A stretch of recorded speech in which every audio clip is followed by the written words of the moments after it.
Labadiena. Labadiena. Mes vėl susijungiame su jumis pasaulyje iš kaimo. Šį kartą kaimas snieguotas. Ir be abejo, kaip ir visas pasaulis, kaip ir Lietuva, kaip ir visas pasaulis yra dabar, tokiam vadinamam pošventiniam laikotarpyje, kai visi labai stipriai džiaugiamės artėjančiomis šventomis kalėdomis, atėjusiomis šventomis kalėdomis. Vėliau skaičiavome 12 valandos dužius ir atėjome prie laiko, kuris vadinasi, o kas dabar. Taigi išaušo 2026 metai. Ir nusprendėme, jog metų pradžioje labai tinkamas laikas yra pakalbėti ne apie ką kitą, o apie tai, kaip žmogus ieško prasmės, arba žmogus ieško savo esmės iš esmės, ką jisai galėtų veikti. Daugybė dabar, taigi įprastai, toks jau masinis reiškinys, įvairios rezoliucijos, ką keisi, ką darysi, kas įvyks, tais jau dabar, tais naujaisiais metais, kuo jie bus kitokie. Ir turbūt būtų puikiai proga pakalbėti, kaip žmogus apskritai išgyvena laiką, išgyvena skirtingus ciklus ir čia mes galime šnekėti kaip nori, bet to šventės jos vis tiek visus mus paliečia. Nesvarbu, ar tu ten, tikintysis ar netikintysis, bet vienaip ar kitaip jos, prisiliečia prie mūsų kasdienybės ir prie mūsų gyvenimo. Tiesa? Tikriausiai, kad tiesa ir čia kažkaip mes galvom, kad šiandien gal ir tikrai būtų prasminga pasišnekėti apie tą tokią, labai ambicinga gal mūsų tema, bet apie tą žmogiškumo, žmogaus gal netgi esmę. Ir jinai vis tiek atsiskleidžia, ta esmė mūsų santykyje su pasauliu, reiškiasi. Ir tas, dabar tu labai gražiai čia paminėjai, kad yra kalėdos, nauji metai ir daugiau švenčių visokiausių yra. Ir tos šventės pasikartoja kiekvienais metais. Ir mes turim tokį cikliškumą, kuris yra labai toks, kaip pasakyti, pirmapradis žmogui. Reiškiasi tai, kas pasikartoja, tam tikrą prasme įprasmina mus kaip amžinybės vaikus. O čia net susirimavo, visai neplanavau šitą, bet susirimavo. Reiškia, cikliškumas tarsi legitimuoja mūsų žinojimą, mūsų ne tik žinojimą, bet visažinystę. Mes žinom, kas tikrai bus, gali skirtis detalės kažkokios ar panašiai, bet būtent cikliškumas mus legitimuoja kaip mes ir bandysim šiandien dar gal pašnekėti apie tai, kad žmogus tai yra nebaigtinė būtis. Kitas dalykas, tas pasikartojimas mum irgi šneka apie tai, kad mes esam ir šiek tiek limituoti, nes mes žinom tik tai, kas kartosis. Todėl neišvengiamai mums reikalingas ir tas linijinis laikas. Ir kaip tu gerai paminėjai, yra tas dalykas, kad labai dabar populiaru yra visokios tos naujų metų rezoliucijos ir sporto klubo abonementų dovanojimas besibaigiant metam vieni kitiem arba jų pirkimas patiems, savo patiems. Tai reiškia, turim du, kaip ir mes jau kai esam apie laiką, kai šnekėję apibrėžę šiek tiek, kad turim ir linijinį laiką, ir ciklišką laiką savo gyvenime, ir jie abu tam tikrą prasme, labai subtilia prasme, tarsi apibrėžia tą vadinamąją žmogaus amžinybę. Ką galėtume vadinti žmogaus amžinybę? Gerai, bet žiūrėk, čia įdomus yra momentas. Žmogus gyvena cikle, iš esmės mes žinome, kad vis tiek kiekvienais metais ateis šventos kalėdos. Ir gamtos ciklai, kosminiai ciklai, kuriuos stebim. Bet kiekvienais metais mes dedame viltį, vis tiek yra tas tokia viltis žmoguje, kad dabar kažkas bus, kažkas kitaip, staiga kažkas, nutiks. Galbūt kažkokias elementariosios smulkmenos sukursite, neįtikėtiną jaukumą ir visiems bus žiauriai gera kartu susitikti. Galbūt tai, kas man nepavyko praeitais metais, jau dabar į ateitį orientuotai bus tikrai gerai. Ir turbūt irgi nepaslaptis, kad gyvenam tikrai labai tokiam aižėjančiam pasaulyje. Čia tikrai ir įvairiausių tų tokių, turbūt nuo to COVID, kai prasidėjo tas neaiškumas, taiga nuo tavęs niekas nebepriklauso, karai aplinkui ir panašiai.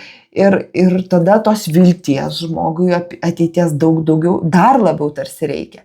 Ir čia yra toksai savotiškas paradoksas, tu visą laiką žinai, kas bus, Bet tu visą laiką kažko dar tikiesi. Tai be jokios abejonės, čia toks labai dėsningas dalykas ir teisingai aš galvoju pastebėjus tuo, tokiu suspaudimo laikotarpiu, nes tikrai pasaulyje dabar, kai pasižiūri, tai kur tik tai nėra kokio nors konflikto, kur nėra kažkokių įtampų, tų pačių religinių, tų pačių kultūrinių, tų pačių politinių, ekonominių ir panašiai. Tai tas tikėjimasis, kad viskas bus taip pat, bet bus tik tai šiek tiek geriau, tai jisai, aš manyčiau, kad išeina iš tokios žmogaus kaip kūrinio. Ir, ta prasme, mes esam kūriniai, tai ir prerogatyvos, nes yra gerai būti kūriniu tam tikrą prasme, nes tu visų pirma, tau yra pasaulis dovanotas ir tu gali išsilaisvinti nuo tos būtinybės, būtinai kažką tai pagerinti, būtinai kažką sukurti, kad būtinai kas nors nuo tavęs priklausytų, bet kita vertus mūsų ir netenkina mūsų pačių kaip kūrinių laisvų pasirinkimų tas visas rezultatas, kurį kaip mes žmonija ėjom kažkur, pasiekėm kažkokį labai neblogą gerbuvį ir panašiai, bet vis tiek tikimės kažko geresnio. Tai, sakykime, tai yra toks natūralus, kaip netgi toks Friedrichas Weinreibas, vienas labai tokių įdomių žydų, bet Biblijos tyrinėtojų, Senojo testamento daugiau, jisai pasakė, kad žmoguje ir tas žmogui amžinumas, tas mes einam žmogus eina vis tiek į amžinybę, trokšta jos ir panašiai. Linijinis laikas byloja amžinybę, nes mes žinom, kas bus. Mums būtinai reikia žinot, kas bus. Dėl to ir mes ir kosmosą taip stebim, pasikartoja saulės ciklai, visi panašus dalykai. Bet kita vertus, mes visą laiką norim to visiškai kitokio tame, ką mes suvokim.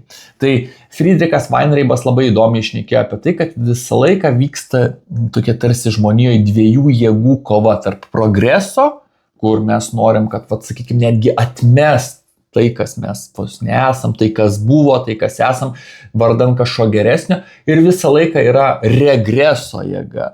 Noras, sakykime, atmesti tai, kas esam lygiai taip pat ir tai, kokie galim būti dėl progreso, tam, kad galėtume grįžti į praeitį, kur buvo kažkas geriau. Tai įsivaizduok šitie du dalykai.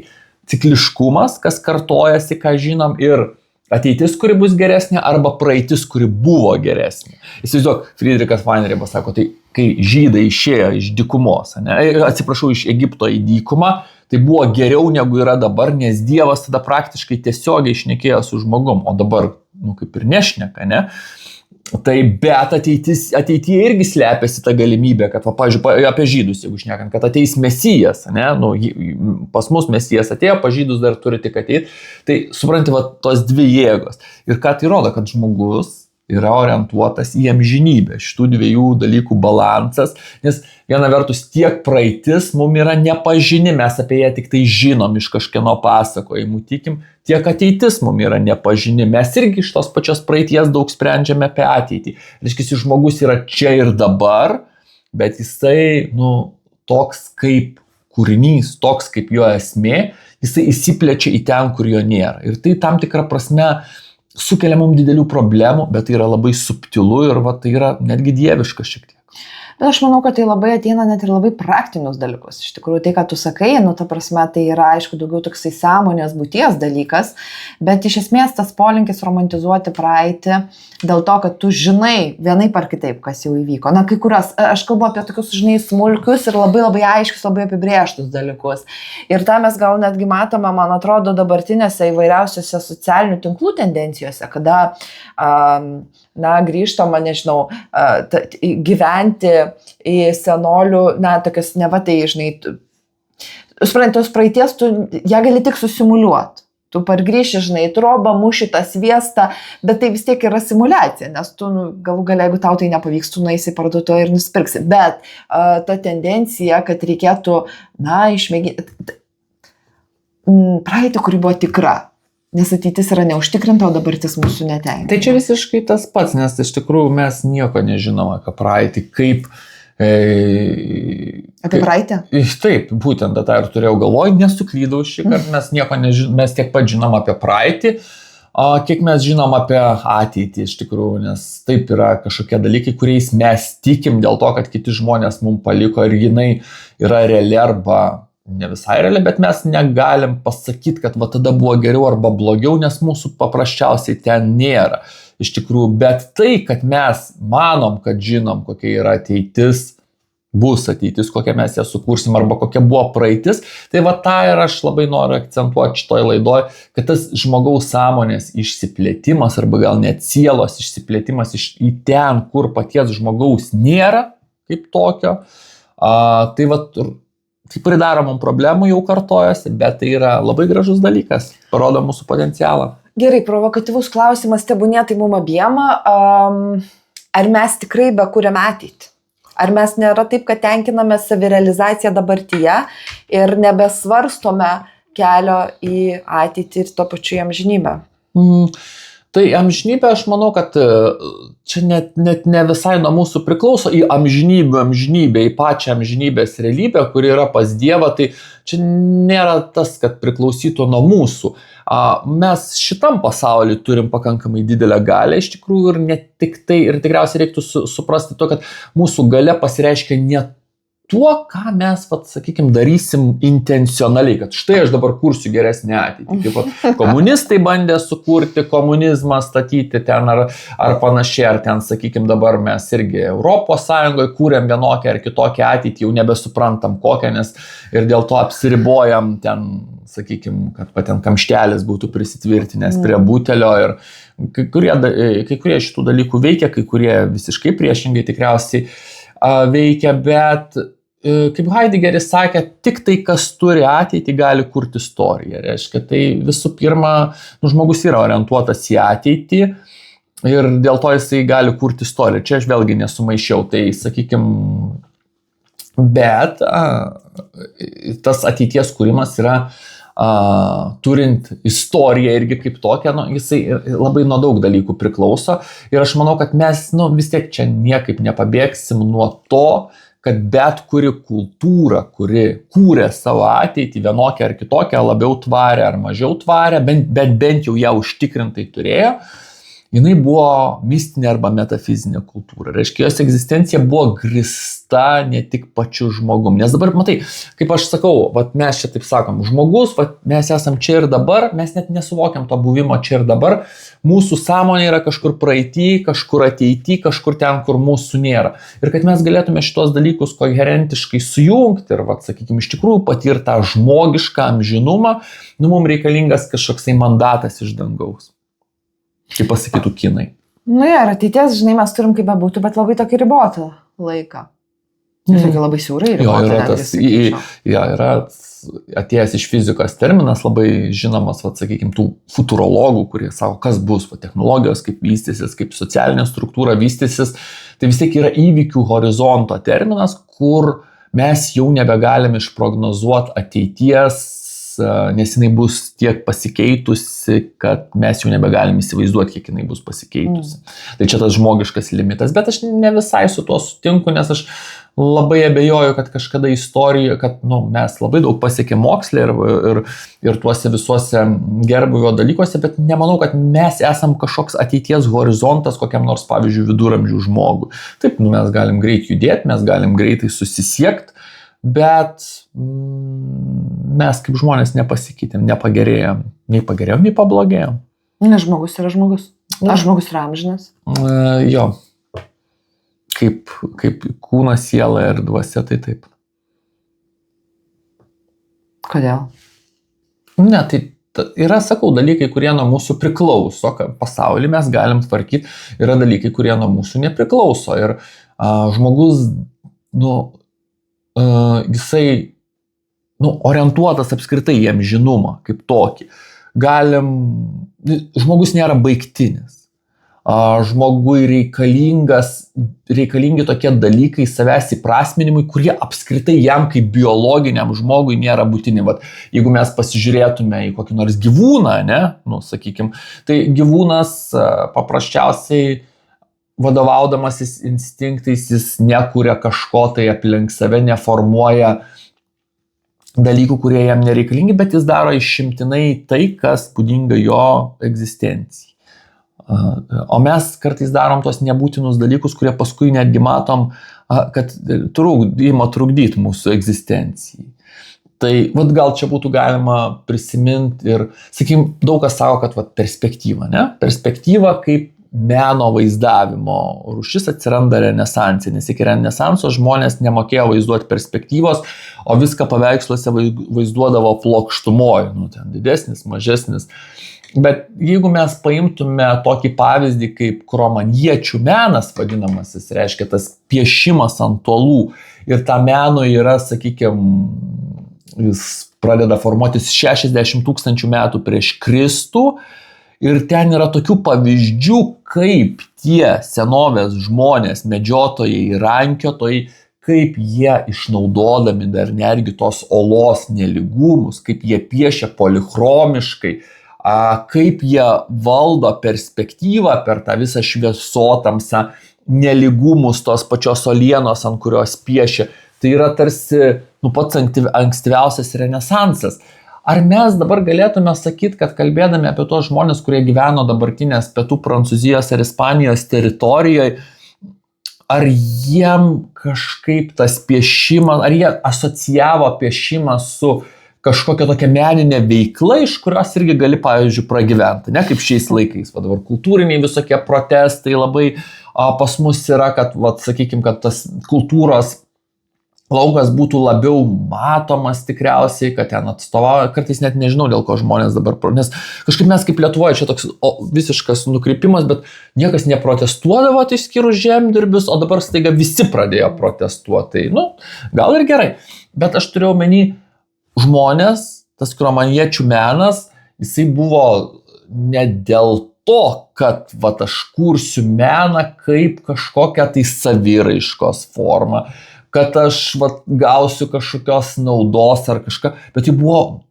menas dėl meno tam, kad tai yra žmogaus esmės dalis. Reiškia, daryti dalyką, kuris realiai nepadės susimedžioti tau tų žvėrų, kuriuos jisai tenais vaizduodavo, bet tai yra išplėtimas, vėlgi tas savo esmės. Aš esu medžiotojas, rankiotojas, bet aš galiu pavaizduoti dar tuos gyvulius. Kam tai reikalinga?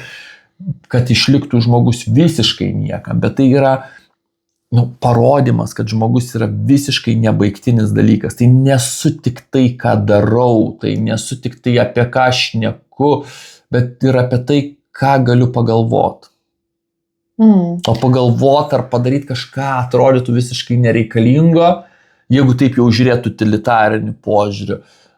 Čia taip mums dabar atrodo, kad mes gyvenam tokiam įvairiam pasauliu, kur visko daug yra, tai atrodo, kad čia labai natūralu, bet tai nėra taip paprasta, šitą dalyką galima vertinti iš tikrųjų. Aš galvoju, žinai, jeigu tai mes truputėlį atsiribotume, net ir mūsų karta, tai tokia 40 kopianti karta, net taip jau paprasta ir natūralu viskas šitam pasauliu, žinai. Mes dar puikiai atsimenam laikus, kai vaiką, draugą norint pasikviesti į kiemą, reikėdavo žinai, paskambinti duris, pasibelsti ir susitikti akis į akį, ką jau kalbėti apie visokius įvairiausius, nežinau, socialinių tinklų burbulus, kurių tiesiog elementariai nebuvo ir, tas santykis buvo visai kitoks ir tas su žmogum santykis buvo visai kitoks. Tai ir tavo veiklos spektras, nebuvo toksai platus, jeigu, žinai, ten tuo metu rankiotojas ir medžiotojas kažką piešė oloje, tarsi tokį, savo minties tąsos būdą, vėliau tai virto ten, nežinau, užrašymų kažkokiu, kai atsirado raštas, arba pradžioje, žinai, pasakojimas, perpasakojimas tos vienokios veiklos, arba interpretacija, mitai įvairiausi ir panašiai, žinai, nes tu bandai mąstyti tą pasaulį, kuriame esi. Tu vis tiek kažkaip tai kontempliuoji, vienaip ar kitaip, nebūtinai tai yra taisyklės, kaip tau geriau paimti, nežinau, ietį, kad sumedžiotų mamutą, bet galbūt tai yra tas toksai vienokia... Visiškai taip, visiškai ne apie tai. Jo, tu bandai, žinai, ta prasme, kontempliuoti pasaulį, vėliau tai tampa žodinė tradicija, žinai, pasakojimų, mitais įvairiausiais, apipintais ir taip toliau, rašytinė tradicija. Ir tiesą sakant, nežinau, kiek dabar to pasaulio persikelia į tą vadinamą, nežinau, debesį, internetą ir panašiai, nes, tikrai dar mes atsimenam, kai nebuvo tokio momento, kai tu savo, nežinau, ką dabar veiki, pasakotum kažkur tai, net keista atrodo dabar, kai pagalvoti socialiniam tinkle ar kažkur tai. Tai taip, ir čia tie visi dalykai, ta sudėtinga pasaulio įvairovė, kuri atsiranda ir man atrodo, kad dabar būtina, kaip tu galėtum gyventi be mobilaus kokio nors telefono, kaip susisiektum su žmogum. Iš tikrųjų, dažnai tas visas pasireiškia tarsi tokiais neigiamais dalykais, nes tikriausiai tas santykius žmogaus ir žmogaus, kai tu šauki, ten, užeini pas žmogų, ten sakai, ten ar Simas gali išeiti į lauką ir panašiai.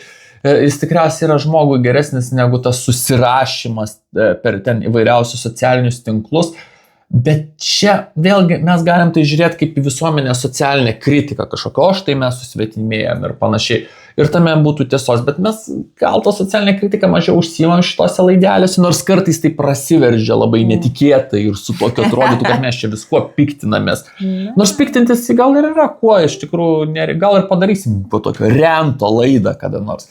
Bet aš sakyčiau, čia tik tai įrodo tas žmogaus priklausomybė nuo santykio, būtent čia pamatinis žodis santykius, su savo aplinka, netgi su ta aplinka, kurią pats kažkaip įsivaizduoju, ar jinai reali ar nereali, dar neaišku, bet tai tik tai įrodo, kad žmogus sukurtas, kaip parašyta Biblijoje, pagal Dievo paveikslą ir netgi panašumą šia prasme, kad ir pats Dievas yra santykis.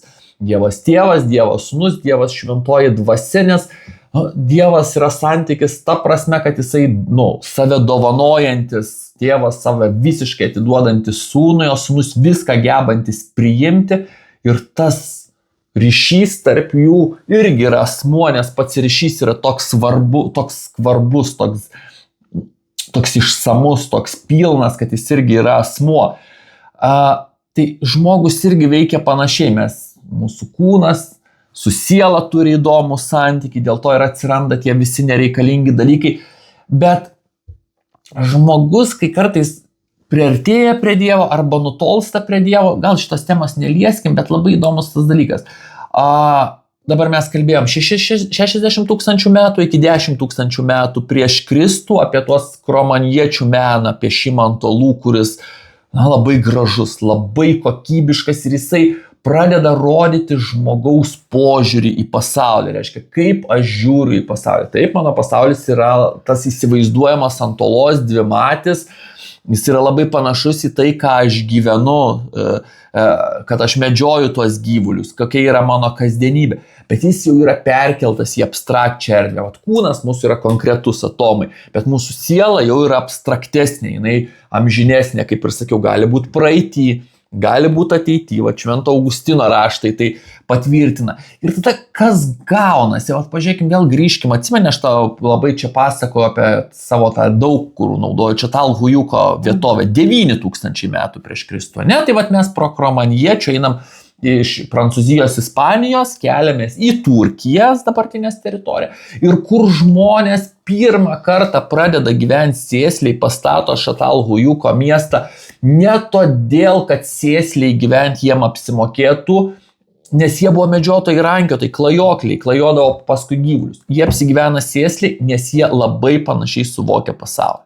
Kitaip sakant, turi bendrą dievą, bendrą ritualą, bendrą sielą, ta prasme, kad jų požiūris, jų pasaulėžiūra jiem tampa svarbesnė negu jų išgyvenime užtikrinanti migracija paskui gyvulius ir tų gerybių rankiojimas, uogų ten, grybų ar kažko ten ir panašiai.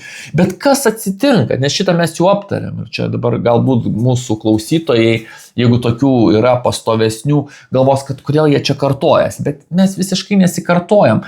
Ir kai žmonės pradeda gyventi sėsliai toj teritorijai, jie po truputį išmoksta žemės ūkio, kuris yra sėslus verslas. Reiškia, ne gyvenimo būdas atsiranda nuo ekonomikos, bet ekonomika atsiranda dėl požiūrio į pasaulį, dėl požiūrio į Dievą, dėl požiūrio į bendro požiūrį į pasaulį, ne taip sakykim. Ir tai būtent tai yra santykis su realybė. Vat štai mes, mūsų ten keli tūkstančiai, mes gyvensim kartu, nes mes turim tą patį santykį su mūsų supančiu pasauliu. Ir dėl to, kad mes turim tą patį santykį, mes laiko bėgyje išvystom žemdirbystę, kur mes galim daug patogiau čia gyventi. Mums nebereikia derintis, skursti, vargti, kad tie gyvūnai laksto kažkur, priklausomi nuo savo instinktų ir jie neketina, jie neturi jokio kitokio santykio galimybės su pasauliu. Jie kaip migravo, taip migruos. Tai mums nebereikia skurs, nes mes čia tai prisijaukinam gyvulį kažkaip išmokstam, tai tą žemę pradedam vartyti ir kažkaip pradedam čia gyventi. Bet kas įdomu šitam visam dalykė? Reiškia, mes pakeičiam aplinką, mes su jie sukuriam santykį ir tampam priklausomi. Įsivaizduoja, mes tampam priklausomi nuo to, kaip pakeitėm pasaulį. Tai yra labai toks, to trejybinio Dievo atvaizdavimas, bet labai netobulas žmogaus veiklo. Nes dabar taip gaunasi ir jeigu nuo žemės ūkio mes galim prie amatų revoliucijos, prie pramonės revoliucijos, dabar prie tos internetinės, automatizacinės, 4-osios pramonės revoliucijos vadinamos. Tas santykis toks stiprus, tik tai, kad jis utilitarinis, kad mes nebegalim grįžti atgal. Dabar labai būtų sunku grįžti į medžiotojų, rankiotojų visuomenę, nes tiesiog, kadangi mūsų yra praktiškai 7 milijardai žmonių, čia vienas jau tiek mūsų daug, kad tas 1 milijardas net nebetrodo labai svarbu, mūsų nebegalėtų išmaitinti tiesiog, bet kokia mes nebegalėtume grįžti net vieną pakopą atgal, nes jeigu mes grįžtume vieną pakopą atgal, mes tiesiog nebegalėtume išgyventi. Aš nežinau, tu kalbė apie medžiojimą, aš neįsivaizduoju, kas... Tai aš sakau vieną pakopą, reiškia... Elektros kokios nebūtų, kas tada nutiktų? Jeigu mes net grįžtume į 19 amžiaus pabaigos realybę, kur jau buvo elektra kažkokiais, tai jau buvo automatizacija, darbo pasidalėjimas, gal taip geriau sakykim, mes jau ten nebegalėtume išgyventi. Tai čia tas dalykas, kad viena vertus tas žmogus tarsi tikrai yra Dievo atvaizdas, nes jisai sugeba taip skvarbiai užmegzti santykį su realybė. Bet kita vertus, čia mes galim šnekėti, ar tai yra tas santykis, kaip mes naudojam tą savo žmogišką galią, ar jis visą laiką yra teisingas. Ir iš tikrųjų, čia gal šiek tiek jau užsišnekėjau ir visai kažkaip čia turim 2 lapukus mes pasiruošę, bet visai prisiminiau toks Jared Diamond, yra būtent pavardė Deimantas, antropologas, pakankamai garsus ir jis toks, mokslo, žinai, kaip būna tie mokslo žvaigždės Amerikoje, kur gal to mokslo tiek daug, bet turi kelias geras mintis. Charizmatiškas, su kaklaraiščiu, džinsiukais ir švarkiuku. Ir jisai yra pasakęs, tai turi kelias geras mintis, provokuojančias, moka jas gerai pagrysti ir ant to pasistato tą visą savo karjerą, parašo bestsellerius ir panašiai. Tai kažkada buvo mano svajonė tuo tapti. Bet gerai, grįžkim prie Jared Diamond ir ką jisai sako, kad perėjimas, tranzicija, pavartosiu moksliškesnį žodį, nuo klajokliškos bendruomenės į sėslę bendruomenę, tokią kaip turim dabar, jisai neįvyko taip jau per naktį, jisai toks buvo ištęstas, jisai savo, kad tai yra blogiausia, kas galėjo atsitikti žmogaus rūšiai. Nes, ir aš tiesą sakant, su tuo nemažai, čia tikriausiai neišsiplėsim, nes turėsim pereiti dar čia prie kito mūsų punktelio, bet kodėl jis taip sako? Nes žmogus, kai tapo sėslus, jisai, kad reiškiasi ištobulino įrankius ir aplinką, kad įtvirtinti savo viešpatavimą fiziniam pasaulyje. Ir Jared Diamond sako, jeigu žmogus būtų likęs klajokliu arba rankiotoju, mūsų būtų daug mažiau, bet anot jo, ir tam yra, galėtume gal net laidą kažkokią skirtam, kažkada čia gal reiktų. Jeigu žmogus būtų likęs klajokliu, jisai užuot tiek ištobulinęs ir prikūręs daiktų ir jais užtvindęs pasaulį, jis būtų ištobulinęs savo vidinius, biologinius, psichologinius ir kitus, galbūt dvasinius atributus. Reiškia, dabar galbūt, čia sekuliarus požiūris, bet galbūt būtų įvykusi kažkokia žmogaus evoliucinė, biologinė ar dvasinė sistemą. Ir tai yra labai įdomus požiūris. Bet kaip tada įvairios tos Afrikos gentis, kurios, ta prasme, aišku, jos dabar sumišusios yra su šiandienos pasauliu, bet tarsi ir išlaikiusios tą tradiciją, tokios, žinai. Tai mes kaip ir šnekėjom, iš tikrųjų, čia galim pasikartot, kuo ateitis, kurią siūlo dirbtinio intelekto apologetai arba posthumanistai, kurie savo, kad žmogus ateityje dėl technologijų įtakos bus nebe visai žmogus, arba transhumanistai, posthumanistai, kur mes su technologija labiau susijungsim, nu, įsivaizduok, įdeda man čipą. Jo, ne, nu tai gal paprašiau, kad man įdeda čipą į smegenis ir aš galiu su tuo čipu valdyti namo apšvietimą, temperatūrą ir ne, kodėl? Tai čia Elonas Muskas, kaip... Tai aš suprantu, bet aš tiesiog galvoju, čipas tam, kad valdyti namą. Jo, taip, bet šitas dalykas, kai tu sakai, tai kur tos Afrikos gentis, kur tos čiabuvių gentis kažkokios, nu, čia labai subtilus klausimas, nes kai mes šnekėdavom apie tuos visus primityvesnės, ankstyvasias kultūras, tai jų tas santykis su aplinka, tas skvarbumas, kaip jie subtiliai, giliai pažinodavo savo aplinką,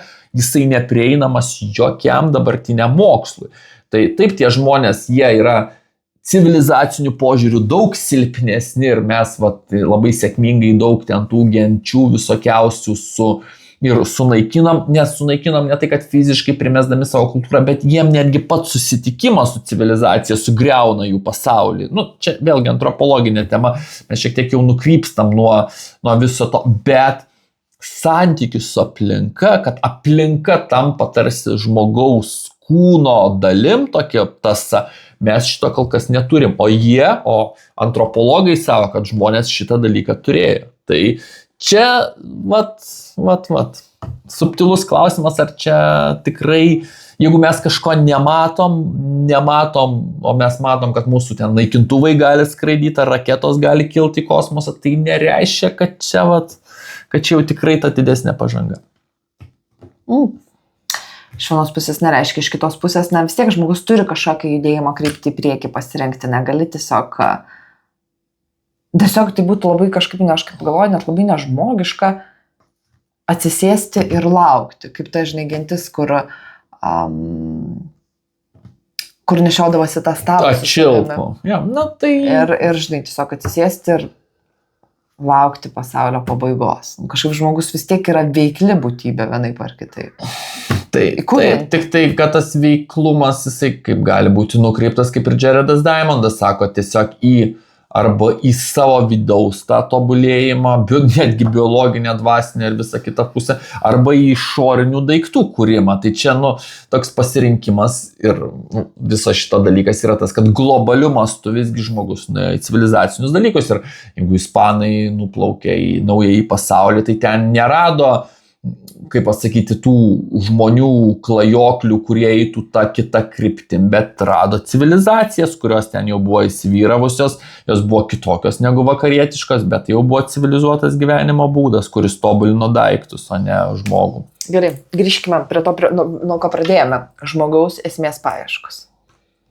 Tai čia mes šiek tiek nukrypdami, bet nieko mes čia per daug nenukrypom ir žmogaus galim toliau tęsti gal Bleiso Paskalio 17 amžiaus tokio mokslininko religinio mąstytojo mintim, kad žmogui, čia viską, ką mes pasakėm, iš tikrųjų viskas labai susideda, tai kad žmogaus yra, vyksta kiekvienam žmogui, tikinčiam, netikinčiam, bet kokios religijos, tai yra ta egzistencinė drama tarp buvimo, tos begalybės, ir visiško niekio, nykties galimybės, nebuvimo galimybės. Sorenas Kierkegaardas irgi sako, tas nerimas yra kiekvienam žmogui tarp galimybės tiesiog visiškai nebūti ir iš to kyla daug baimių, mirties baimė, tokio nebūties baimė, nors, pavyzdžiui, jeigu pereiti į budizmo kažkokios tai filosofinius apmatus, tai pati nebūtis ten netgi skaitosi kaip išsigelbėjimas šioks toks. Bet čia jau yra toks rytų dalykas. Ir tas begalybė mes jau kaip ir aptariam, kad yra tų tiek opcijų santykiui su aplinka, su praeitim, kurios tu nepažįsti, su ateitim, kurios tu nežinai, apie abėsi kažką girdėjęs, iš tikrųjų jos tarpusavy yra labiau priklausomas negu mum atrodys. Pasikartosiu labai teisingai, Heideggeris yra pastebėjęs, kad tik tai, kas turi ateitį, gali kurti istoriją. Čia nesumaišau. Tai čia, reiškia, jeigu tu sugebi užmest kažką, ką tu darysi, tada tavo istorija tampa tikra, kuri, tau irgi nėra iki galo tikra, bet ta, apie kurią įsivaizduoji, tik taip žmogus. Tai čia tas toks, kad mes tarsi išsiplečiam ir tas niekis galėtume tikriausiai apibūdinti tai, kad mes nesugebam būti čia ir dabar. Reiškia, įsivaizduok, mūsų mintys, mūsų sąmonė kažkur tarp ateities ir praeities nuolat fluktuoja, reiškia, va taip, va visaip juda, bet ar mes galėtume susikaupti ir bent sekundę pabūti čia ir dabar, visiškai. Reiškia, Siekio, man atrodo, daug turi, pradedant rytų religijom, baigiant ir katalikiško tikėjimo. Taip, bet tada toks ir gaunasi įdomus dalykas, kad kur yra tas žmogus. Šventas Augustinas sako, praeities jau nėra, ateities dar nėra. Tai ir labai įdomus tas dalykas, kad tas ir niekis iš tikrųjų, aš taip gal pamanysiu, nežinau kaip čia nuskambės, bet taip suformuluoti tai, kad tas dar žmogiškas, jau dabar nebesvarbu, ar mes išsiplečiam ten tą sąmonę į laiko į abi pusės, ar neišsiplečiam, bet mes tokį jaučiam iš tikrųjų tą tokį nebūties nerimą, net ne dėl to, kad nebūsim, kai mirsim, kad mūsų gali nebūt, bet dėl to tai yra taip subtiliai, egzistenciškai, sakyčiau, gilu, kad visas tas mūsų pasaulis, kūrinyje, fizinis pasaulis, žmogus, gyvūnas, žemė, kosmosas, ten, kiek mes to kosmoso žinom, kad tai iš tikrųjų yra netikra ta prasme, kad šita vieta yra ne Dievas. Supranti, ką sakau? Arba mažiau Dievas negu tikras Dievas. Reiškia, tai yra tarsi nerealus dalykas.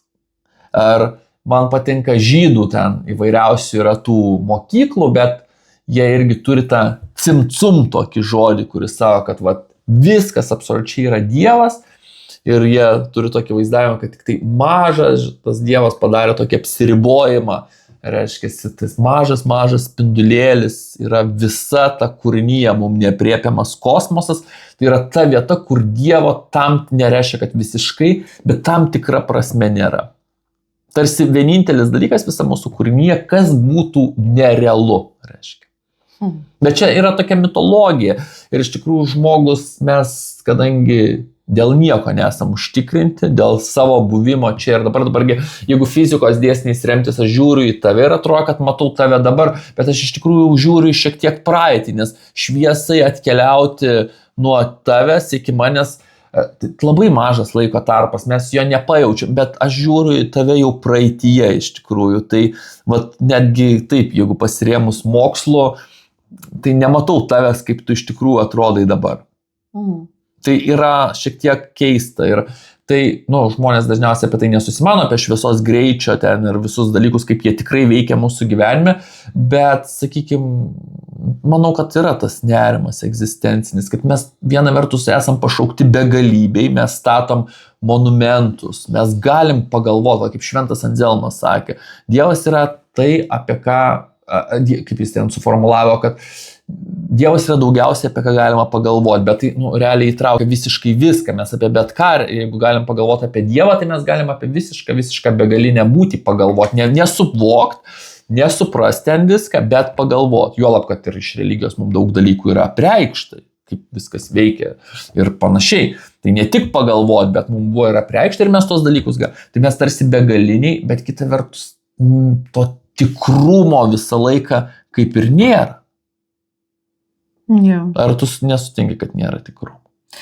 Ne, tai be abejo, tikrumo. Taip, aš nenoriu kalbėti, kaip atsiprašau, kad pertraukau, kaip relativistai kokie, kad sako, tai čia lytis pasirinkimas, kad čia viskas yra nuo požiūrio. Aš ne apie tai visiškai kalbu, aš kalbu ontologiniam lygmenį, kad visiško tikrumo ne dėl paties savo dabar čia ir dabar akimirkos mes neturim. Bet mes vis tiek to ieškam. Be jokios abejonės, dėl to esam begaliniai. Tik tai save dažnai, galbūt kartais apribojame su tais įvairiausiais savirealizacijos momentais ir panašiais dalykais, kada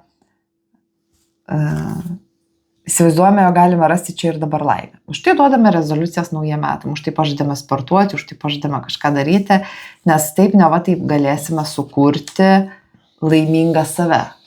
Jo, tai aš sakyčiau, kad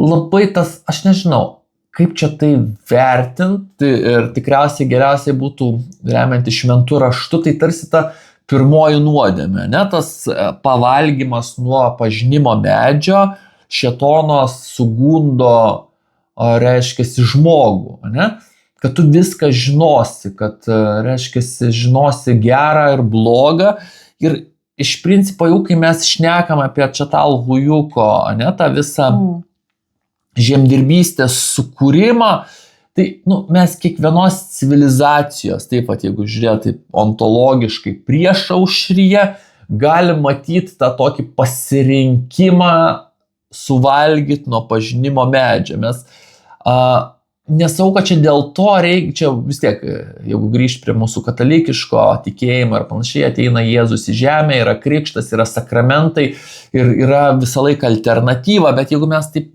žvelgiam į pasaulį maždaug, tai mes matom, kaip ir sakiau, žmogus sugeba sukurti skvarbų santykį tarp kūno ir sielos savo, tarp to, kur esu ir to, ką darau, kaip įsivaizduoju ir tai, ką aš įsivaizduoju, paversti realybę. Tai yra begalinė galia iš tikrųjų mums tą Dievo. Bet mes, kadangi pavalgę to vaisiaus nuo pažinimo medžio, mes žinom ir kas gera, ir kas bloga, ir tam tikrų būdų kartais renkamės tą blogą, nes jis yra patraukliau. Čia, kaip sako, pragaras yra žiauriai prasta vieta, ne? Todėl kelias į jį turi būti patrauklus, nes jeigu, kaip pasakyt, nes jeigu pragaras, ne ten visokios piktosios dvasios, jeigu jos nesiūlytų geros reklaminės kampanijos žmogui, kas norėtų eiti į amžiną kančią dabar, ne? Bet yra įvairiausi siūlymai, kaip iki ten nueiti ir atrodo, kad čia tau bus gerai ir įvairiausi, netgi labai religiniai ir dievo grįsti siūlymai, kaip pat, pavyzdžiui, mūsų laikais tas įsigalėjęs begalinio dievo gailestingumo, ten, sakykime, kažkoks įsivaizdavimas, kad darysiu belenką, bet dievas, argi čia rūpi dideliam dievui tai, ką aš mažas toks ten padarysiu kažkokią tai nuodėmę, kad čia parašyta, ar ten bažnyčiai savo, kad čia nuodėmė, bet tai, kad čia smulkmena. Bet čia jau kitos tikriausiai. Bet tas, kad žmogus užmezga santykį, jisai panašus į Dievą, bet kad dažnai tas santykis išvirsta priklausomybę ir ta blogąją prasme, nes kartais yra gerai būti nuo kažko priklausomi. Mes vienas nuo kito esam žmonės priklausomi ir dabar, sakykime, mes vėlgi, kai tu perėjai, ta labai įdomi ta buvo tema, kad perėjom nuo to ankstyvųjų staigiai į tą internetą. Ir anksčiau mes bent jau buvom priklausomi vienas nuo kito kaip žmogus, reiškia gyvas ir gyvas, turintis sielą ir turintis. Dabar mes dar labiau negu bet kada kliaujamės daiktais. Nors principas kaip ir liko nepakitęs, nuo žemės pradėjimo tą žemę dirbti, mes jau pradėjom kliautis daiktais, iš pradžių mediniais, paskui geležiniais.